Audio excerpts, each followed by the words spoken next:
ఈరోజు బైబిల్ మాట, తన అతిక్రమములకు పరిహారము నొందినవాడు, తన పాపమునకు ప్రాయశ్చిత్తము నొందినవాడు ధన్యుడు. యెహోవా చేత నిర్దోషి అని ఎంచబడినవాడు, ఆత్మలో కమటము లేనివాడు ధన్యుడు. నేను మౌనినై ఉండగా దినమంతయు నేను చేసిన నా ఆర్తధ్వని వలన నా ఎముకలు క్షీణించినవి. దివారాత్రులు నీ చెయ్యి నా మీద బరువుగా నుండెను. నా సారము వేసవి కాలమున ఎండినట్టాయెను. నా దోషమును కప్పుకొనుక నీ ఎదుట నా పాపములు ఒప్పుకొంటిని. యెహోవా సన్నిధిని నా అతిక్రమములు ఒప్పుకొందుననుకొంటిని. నీవు నా పాపదోషమును పరిహరించి ఉన్నావు. కావున నీ దర్శనకాలమందు భక్తి గల వారందరూ నిన్ను ప్రార్థన చేయుదురు.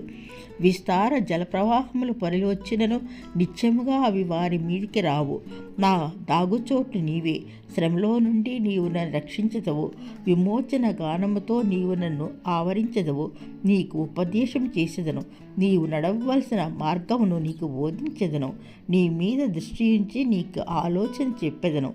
బుద్ధి జ్ఞానములు లేని గుర్రము వలనైనా కంచరగాడిద వలనైనను మీరు ఉండకుడి.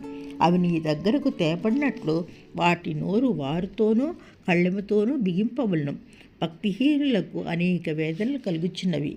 యెహోవా యందు నమ్మిక ఉంచు వారిని కృప ఆవరించుచున్నది. నీతిమంతులారా, యెహోవాను బట్టి సంతోషించుడి, ఉల్లసించుడి. యథార్థ హృదయులారా, మీరందరూ ఆనందగానము చేయుడి. ఆమేన్. కీర్తనలు 32వ అధ్యాయము కొన్ని వచనములు.